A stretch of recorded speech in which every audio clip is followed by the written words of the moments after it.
You too. Appreciate you. All right. And we do have some breaking news right off the top here at the Rachel Maddow Show. Rachel is off tonight. She will be back in the new year. But Donald Trump has given an impromptu interview with Michael Schmidt of the New York Times. I have that interview right in front of me. I'm going to read you just a little bit of it.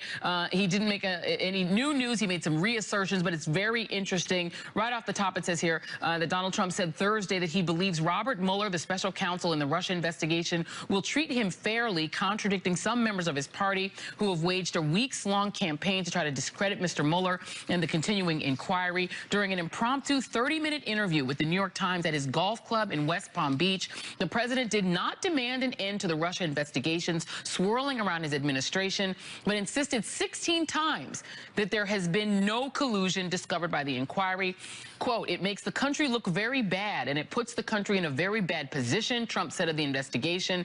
So the answer, it's worked out, it's better. The sooner it's worked out, the better it is for the country. Just a little bit more. Asked whether he would order the Justice Department to reopen the investigation into Hillary Clinton's emails, Trump appeared to remain focused on the Russia investigation, and he said the following: I have the absolute right, he said, to do what I want to do with the Justice Department. He said, echoing claims by his supporters that as president, he has the power to open or end an investigation. But for purposes of hopefully thinking I'm going to be treated fairly, I've stayed uninvolved with this particular matter. And I believe Michael Schmidt is on the phone with us. He's one of the reporters who broke that story just a few minutes ago. Michael, thanks for joining us. Thanks for having me. Just a couple of interesting points just as I'm racing through this article. This seemed to be an impromptu interview. How did you guys, is this something that you formally worked out with the White House, or did you just happen to run into him on the golf course? Well, I was at the club today where he plays. I had been brought there, and we were eating lunch, and he was sitting next to us, and I had spoken to him before over the summer, and he was very excited to talk about the tax bill that had just passed. And I said, well, if you're going to talk about it, why don't we talk about it, on the record? And I was able to interview him.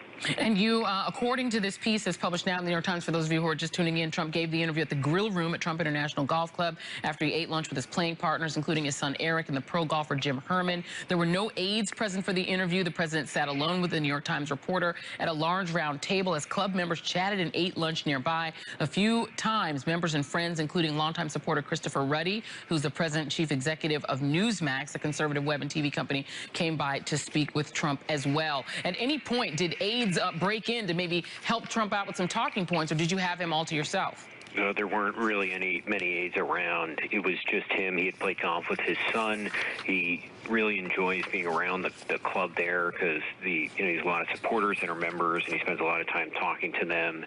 And it's just sort of he was just kind of just hanging out there, and I happened to be there to see him. And he's someone that really likes to engage. I mean, you see it when he's leaving the White House. He often stops and will speak with members of the media as he's getting on the plane. And, I think, he feels aggrieved in part by the Russia investigation, and on the other hand, he really wants to tout the things that he's done this year, especially the tax bill, which he had not really had many successes at all this year legislatively, but that really gave it to him. So he believes he's his best salesman, and he wants to tell his story. And I think if you can get him, you can get him.